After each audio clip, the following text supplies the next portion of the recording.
So, ladies and gentlemen, it's 6 p.m. Central European Time. I'm your host for today's session, talking about fast and easy electronics thermal management in collaboration with our customer Forwiz System. Let us briefly talk about the agenda for today. So I'll first introduce Seongsu Park from Forwiz System, as well as my colleague Alexander Fischer from SimScale. We'll then move on to the CPU cooling case study performed with SimScale, and this will be presented by Seongsu Park. We'll then move on to Alexander Fischer, who will talk about harnessing the power of the cloud using SimScale. And before the Q&A and discussion series or part, we will briefly talk about the hands-on workshop case taking place next week. So as already mentioned, we are joined by Seongsu Park from Forwiz System. And talking about Forwiz System is an IT service focusing in the field of system integration, network and software development based in South Korea. There are about 70 employees and 5 people working dedicatedly in the thermal division section. I'm your host for today's session, and my name is Youssef Murad. I'm the product marketing engineer here at SimScale. And I'm also joined by my great colleague, Alexander Fischer, who is product manager at SimScale and also co-founder of SimScale with plenty of experience in thermal management and electronic solutions. So who is SimScale? SimScale was founded in 2012 in Munich, and we're a SaaS company focusing on engineering simulations. We have a headquarter in Munich, but also offices in New York as well as Boston. And we basically created the world's first cloud-based engineering simulation platform where you can perform computational fluid dynamics simulations inside of your browser, as well as solid mechanics simulation, but also thermodynamics applications. And everything is accessible via a standard web browser. So as already mentioned in the introduction or talking about the agenda, we will talk about the optimization of a CPU cooling case using SimScale. We will discuss the key setup parameters and demonstrate how to set up this case and how we could derive specific results for this case. So with that being said, I'm now handing over to Seongsu, who will talk about the CPU cooling case study. Over to you, Seongsu. Okay, thank you, Youssef. So hi everybody, it is my pleasure to meet you all. I'm Seongsu Park from Forwiz System. I'm very happy to have this opportunity to share with you our experience working with SimScale to tackle important problems for our projects. So I'd like to begin with the target system of interest in today's talk, the CPU cooler. So in many cases, the important parts of CPU cooler consist of heat pipes and heat sinks. A heat pipe is a rapid heat transferring device with very high thermal conductivity, up to tens or hundreds times higher than that of typical metals. And it basically utilizes the latent heat absorbed and released during the phase change of working fluid inside heat pipe, mostly water for CPU cooling cases. Heat pipes rapidly transfers heat generated from the CPU to heat sinks. And then the role of the heatsink is to increase the contact area with airs to accelerate the final dissipation of heat into the surroundings. And for effective performance of CPU cooler, we need to optimization for each component. So there was a request from one of our clients that they want to improve the cooling of their CPU inside their 2U servers. The problem they had was that the CPU chip they were using has many CPU cores, and the CPU coolers that are readily available in the market is not providing enough cooling capacity. And as a result, when the CPU chips are fully operational, the CPU temperature easily exceeds 90 Celsius degree, and that's why they cannot make their CPU chips fully operational. Also, the positions and arrangement of different components inside their servers was pretty much fixed. So we could apply some slight changes for the improvement of this cooling. So in order to solve the address problem in the simplest manner, we basically came up with 3 ideas. So first, we try to fully utilize the surrounding space for the CPU cooling so that we increase the width of the upper part of the heatsink. And secondly, we try to add more heat pipes to deal with the increased sized heatsink. And so thirdly, in addition to this, we can apply a special paint that has high thermal radiation emissivity so that we can utilize the extra thermal radiation from the heat sinks. Yeah. So in order to test these basic ideas, we first build the prototype coolers with and without applying radiation paint. And we perform a series of experiments to see the difference from the difference between the newly proposed cooler and the benchmark cooler.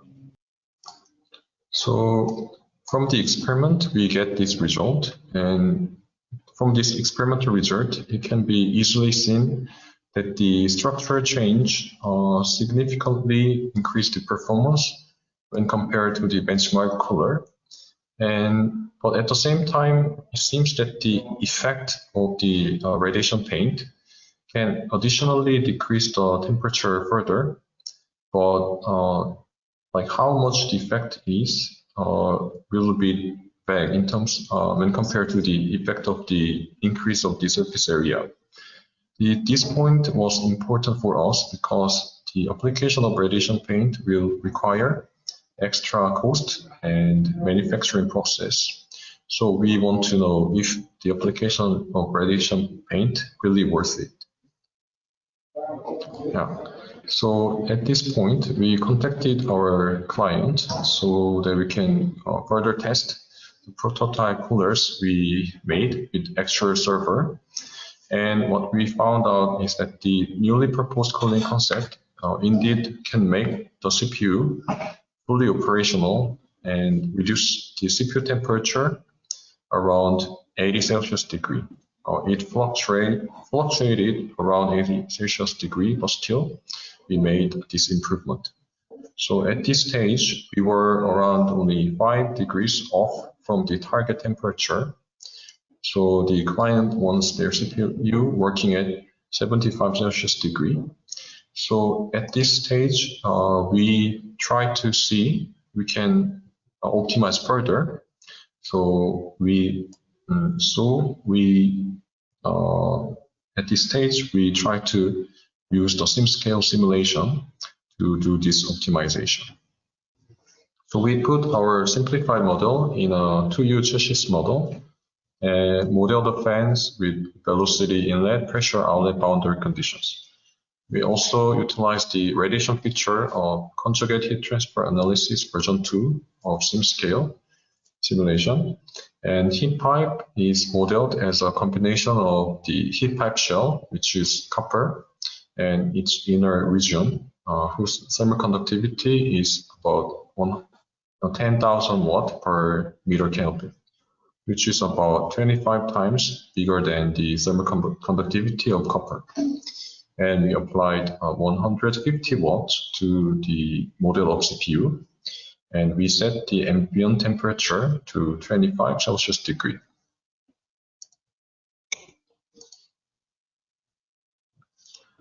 So from the simulation, we could first check the effect of the radiation paint in details.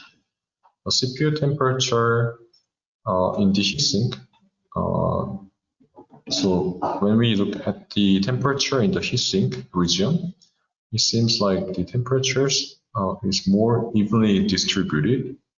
And as observed in the actual experiment, we could observe the 3 to 4 degree temperature reduction when we use the emissive paint.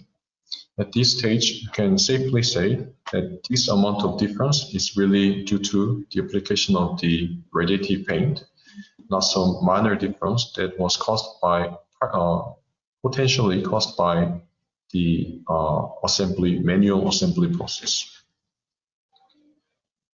And about the geometry of the heatsink, we investigated a couple of more points. The first point was that we initially thought that our placement of heat pipes somehow could block the airflowing path. And what if we adjust the connecting position of heat pipes to upper heatsink a bit lower?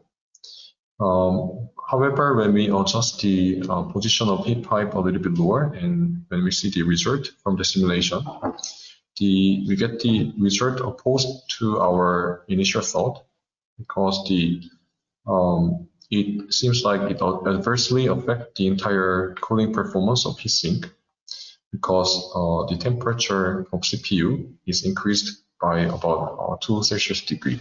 So in order to understand this result, we checked relevant literatures, and we also can draw similar conclusion from the literature study. For example, the graph excerpt from this reference suggests that the combined thermal resistance of two heatsinks of 25 millimeter height, which is half of 1.175, about 0.085. This number is smaller than the combined thermal resistance of, for example, the heatsinks of 37.5 millimeter height and 12.5 millimeter height, which is about 0.92, or like one single heatsink of 50 millimeter height, which is about 0.11. So this simulation result is suggesting that the effect of increased thermal resistance of the heatsink when we place the heat pipe a little bit lower. So this effect is bigger than the advantage of reduction in air path blockage by heat pipe.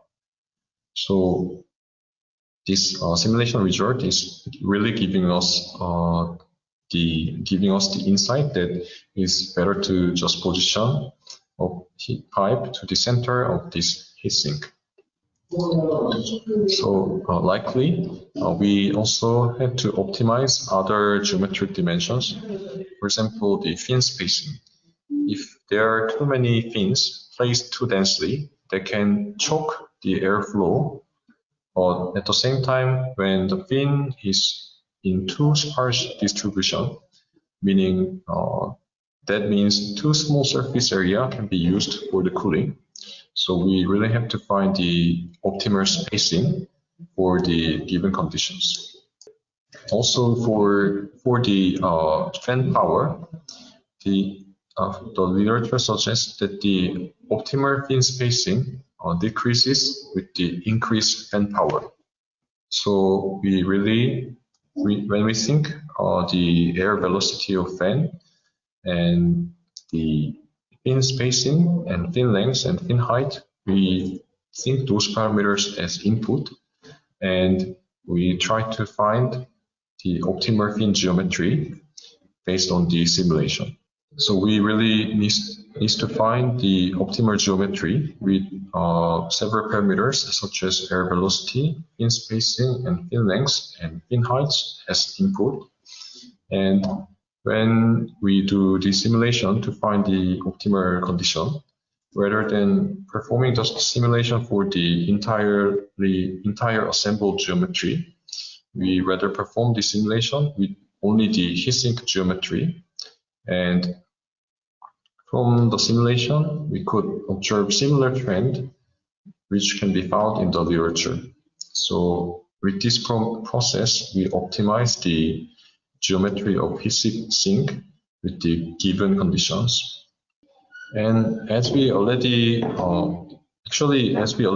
this kind of data when we made the prototype version, the fin spacing was quite close to the optimal condition.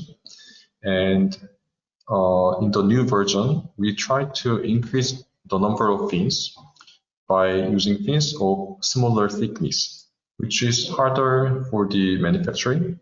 But if it increases the performance, then it is gonna be worth it. And from the simulation, we could see that indeed, by using the more number of fins, we can further decrease the CPU temperature. And even in this result, the difference seems a little bit smaller, but that's because these results are not in a complete equilibrium. So what we plot here is that the the graph, which have the which we get from the series of described simulations, the CPU temperature versus the simulation time. So in order to get the final equilibrium temperature, we try to fit the data with the exponential curves, and we put the final result in the table below, and we can see that the according effect of radiation paint and the structural change. So from the simulation, we concluded that the radiation paint actually worked, and from the structural optimization, we can decrease the CPU temperature by 3 to 4 degrees. And based on this result, we improved our entire CPU cooler design, and we manufactured it, and we performed the actual experiment, and we could really observe about 3 to 4 3 to 4 Celsius degree decrease in CPU temperature, and the client was happy about it. So in summary, our concept of using extra surrounding spaces for cooling amounts for the 15 decrease in about 15 Celsius degree in CPU temperature, and the use of highly emissive paint further accounts for the decrease in the temperature for 4 Celsius degree, and the optimization of heatsink geometry further decreases the temperature by 5 Celsius degree. So with these ideas combined, we were able to give a satisfactory answer to the client request. So that's it from my side, and thank you for listening. Great. So thank you, Seongsu, for your for this example, how you use simulation at Forwiz with SimScale. I will now give you all a bit of a understanding of what SimScale can essentially do in general for electronics cooling problems. And I will also want to give some specific insights into how the cloud can specifically in thermal management applications help you to make flexible and very powerful use of simulations. And I want to start this off essentially by giving you some understanding of how SimScale works. And I want to do so by just showing a bit the differences about the traditional approach to entering simulation, how it was done in the past, and now how SimScale and how cloud simulation in general make a difference to this this traditional approach. So if you want to buy essentially or use simulation, there were a lot of things in the past that we identified as barriers to using simulation that we wanted to get rid of. That's kind of the whole idea of SimScale. So all is centered around accessibility, and some of these barriers are obviously related to costs, and these are usually hardware and software costs. So if you want a simulation, you need to purchase now first a software package that can do this for you, and obviously you need now the hardware to do so as well. So you cannot just run this on a tablet. You need some computing power, you need some memory to do so, and that means you have already some quite high upfront costs to start using simulation. Now with SimScale, this changes heavily because we are a platform, we are a software as a service company. So everything you need to start simulating on SimScale is essentially a laptop, a stable internet connection, and a browser, because that's how you access the simulation. All of the hardware and software part is done by getting a SimScale account and starting to do so. So that is already makes it much more accessible to everybody to start simulation, and all of the handling of the complex part of hardware and software is done by us.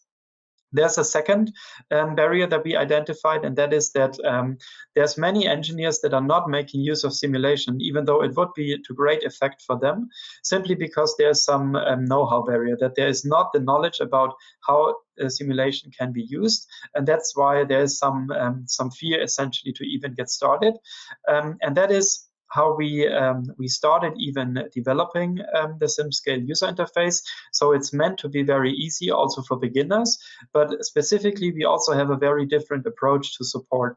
So you don't, if you run into an issue with your simulation setup, or you might have some questions around how to model specific real case physical entities like radiative paint, as we heard of, then you don't need to actually file now a support ticket in some support system and then wait for an email answer and open up a long thread. You directly essentially reach out to one of our experts in the live chat in the user interface, and can obviously also call them and talk to them about the problems that you have. And we will also later see that we want to offer you some nice intro into using simulations as part of these webinar / workshop series. Additionally, what is obviously troublesome with traditional simulations is that if you actually bought the hardware that you require, it's always a trade-off between costs and efficiency, right? So you might want to run a couple of simulations at a certain time, and then later on maybe not. So it's always a trade-off, and it always means that you as a person are not as efficient as you should be, as you're just running simulation after simulation in a serial manner, and that costs you quite some time. And obviously, in some cases, you could make more use of more cores or a more powerful hardware in the back end, and that's also what changes heavily with SimScale. And I want to show you how we increase your productivity around that, mainly in the next slides. So first, maybe a quick introduction. What does Cloud CFD even mean, right? So if you look at the process when you're doing a simulation, this involves multiple steps. So that starts essentially with uploading your model, inspecting it maybe a bit. You want to potentially do some CAD modifications, and maybe remove some components that are not relevant for your simulation, create the flow regions, etc. Before you go on, set up your simulation with all of the parameters that are needed, run the simulation, then during the run, check on the progress, maybe even at a weekend or from home, analyze the results once the simulation is done, and at the end, share this with your client or your colleagues. That's essentially the step through the simulation process. And during this process, all of these steps that you see here have different requirements for you in regards to software and hardware, right? So visualizing the model and analyzing the results essentially need a good GPU. You want to really render this model fast and have valuable insights. On the other hand, putting together the simulation setup does not really have high requirements in regards to CPU and GPU power at all, while on the contrary, once you're running your simulation or run even multiple simulations, you really now need the power, you really now need the hardware. And what Cloud CFD means in these regards is that, for example, SimScale picks now for each and every step of this workflow the exactly right hardware that you require, that you are most efficient and that you can make most out of these stages. So this is not up to you. We pick the perfect, essentially, setup for you to do what you right now want to do. And specifically in regards to these running multiple simulations, thermal management and electronics cooling simulations are a great example of why you can make extensive use of this. And this is specifically because in thermal management, what we are trying to is we want to optimize for certain goals, right? And usually this is some junction temperature of chips or some critical components that you want to reduce or keep in a certain target area.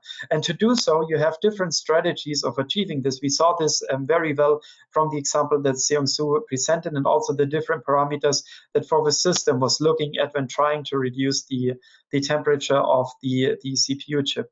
And this often comes down here. You see some examples to the heatsink design itself, to material choices, thermal interface material choices. This comes down to really, do you do passive cooling, active cooling with fans where you can pick different components, or maybe liquid cooling via heat pipes, via liquid cooling channels. So there's many options that you have around it. For all of these, you can pick now some parameters, and you want to see essentially how they influence your result and what's the most effective and what's also worth it in regards to unit economics, right? So is it worth the price? Is it worth to put the radiative paint?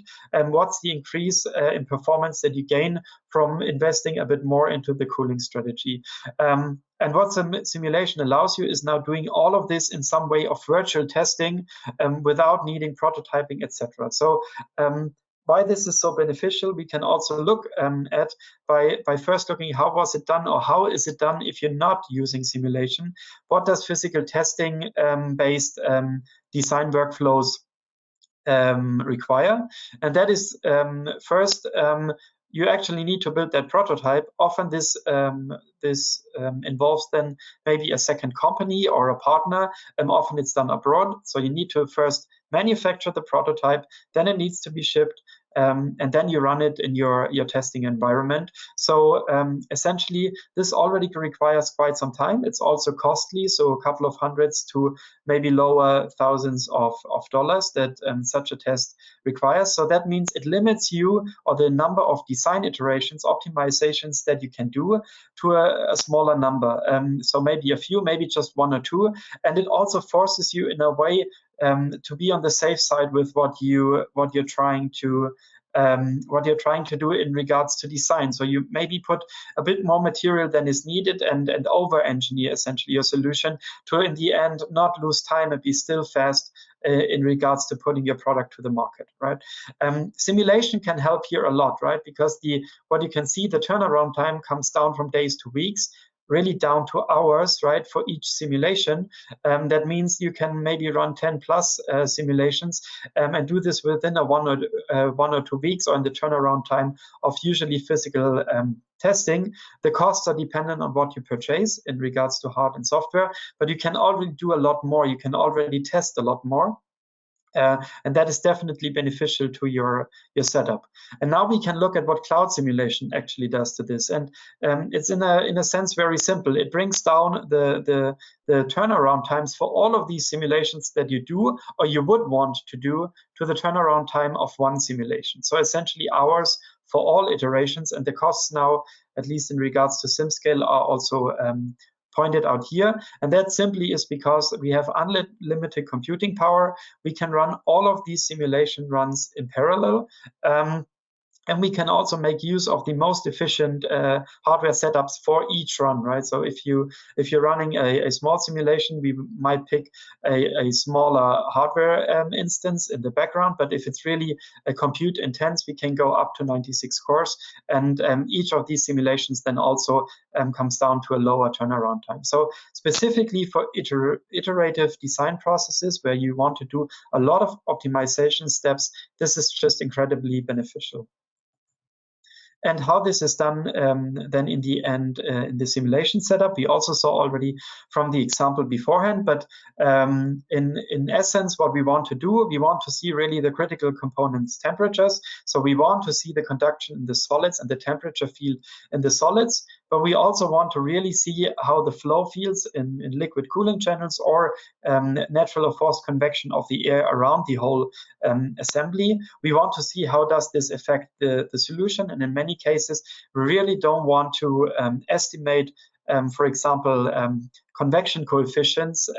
We really want to see what the actual physics do. How does our convection system work here, and take all mechanisms of heat transfer, conduction, convection, and additionally radiation into account. And that's what we usually do in a so-called conjugate heat transfer analysis. And that's where also SimScale heavily invested over the last year to make this as efficient as possible, make it possible for you to run all of these different iterations in parallel, but also be very efficient for each job by running it on powerful hardware in the backend. So that's how essentially such a setup is done. And obviously you have access to all of the electronic specific components and features that you require. So you can use obviously fans with a fan curve. You can use liquid cooling channels.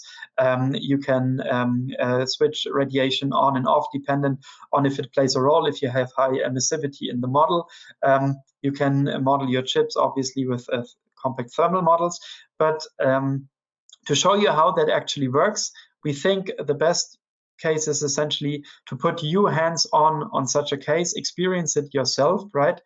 Test it out yourself. Also test out how then these iterative studies can be done in SimScale. And that's why this webinar series is essentially a two-part series. We have now the webinar today, but we will also have a workshop where we want you to get your hands dirty essentially on our software, test it out, and have already the benefits of the close support that we also apply to our customers by our application engineers helping you with doing exactly this. And how this workshop works in detail, my colleague Josef will now show you in the last part of this webinar.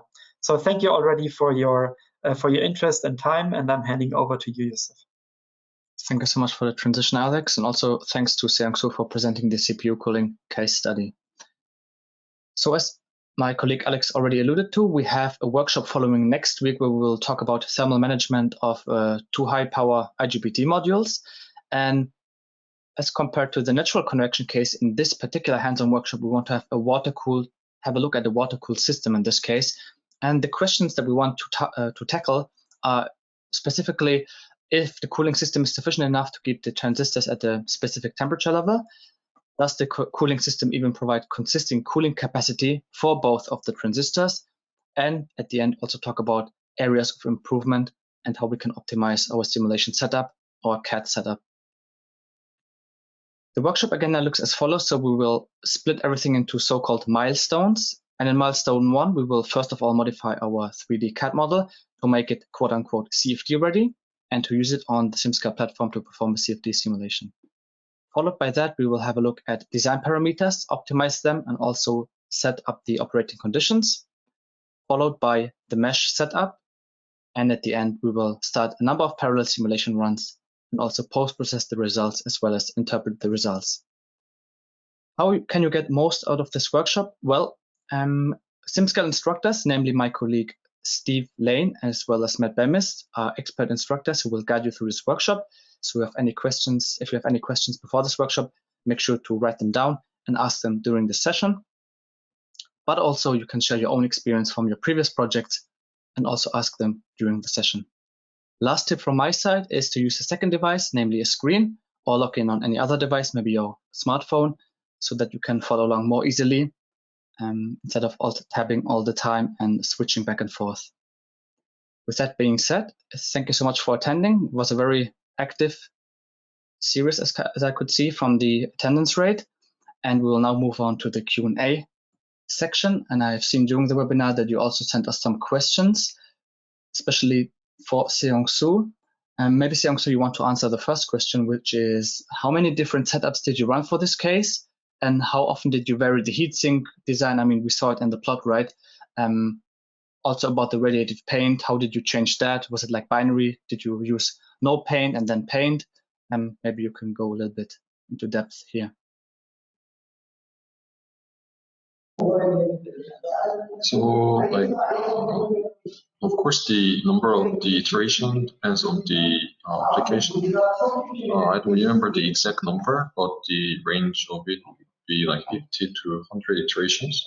But as I already explained in the presentation, I didn't, when I do this kind of optimization, I don't do the simulation for the entire structure, but rather I perform the simulation for the heatsink only with very few layers. And when I find the, for example, the local minimum of the target temperature, during the target parameter, then I stop there. So, and the simulation cost for the simulation of only heatsink doesn't amount much. So, even if with all this iteration, that doesn't amount to like a very big amount of computational cost. Yeah. Mm-hmm. Great. Regarding the radiative emissivity, was this provided by the supplier How did you get to this number? Actually, we get this number from the supplier. We didn't do any extra experiment in order to check this. But as the experimental result somehow matches with the simulation result, I think the number is trustable. Great. Along those lines, what are the main advantages of using heat pipes for CPU cooling compared to, for example, fan cooling or immersion cooling? So actually, heat pipes are not new device. Heat pipes have been used in used for the cooling of many different devices so far, including the CPU cooling. But what we did here is to produce a tailor-made cooler that can maximally make use of the given arrangement of computational parts from the client side. So, and even if the heat pipe based cooling is nothing new, but I think in the future, everything must be combined to give much better output. So, for example, and when we see the example in, for example, the automotive cars, sometimes the entire chassis can be used as a heatsink, and sometimes the liquid cooling is combined with the heatsink plus heat pipe. So in this case, liquid cooling is actually used for the cooling of the heatsink. So I think they are not competing with each other, but rather we have to combine those things in order to get the best result. Excellent. Thank you so much, Seongsu. And we have a last question coming in, which is, how do you set the thermal conductivity of the heat pipe? And how sensitive are the simulation results to this? Yeah, so actually the effective thermal conductivity of heat pipe is changing with many different parameters. This is different from the just fixed materials such as metal or plastic. This is really a lot of things can affect this parameter. So, for example, the working temperature and the length and diameter of heat pipes. So for this reason, we often vary this parameter in a reasonable range to a certain degree to how much this change in this parameter results in the final target temperature. And from my experience, the dependency of this final result on the effective thermal conductivity of heat pipe starts to saturate when this value exceeds the threshold value, and with this we can get this reasonable potential range of the final target temperature. So this is the process of doing the simulation and get some trustable range of final target temperature. Mm-hmm. Excellent. So that have been all questions so far. Is there anything else you would like to add, Alex, from your side? No, really interesting questions also in regards to the application. If there's any other questions around SimScale and how this really works, right, I can just recommend you to sign up for the workshop and ask all of your questions simply there with Matt and Steve. And thanks, obviously, for listening in. Thank you so much. Also, big thank you to Seongsu for participating in the webinar and also presenting this case to us. And thank you also so much for a lot of people participating in this webinar. With that being said, have a nice day, evening from wherever you're watching right now, and I'll see you in the hands-on workshop. Bye-bye. Thank you. Bye. Bye-bye.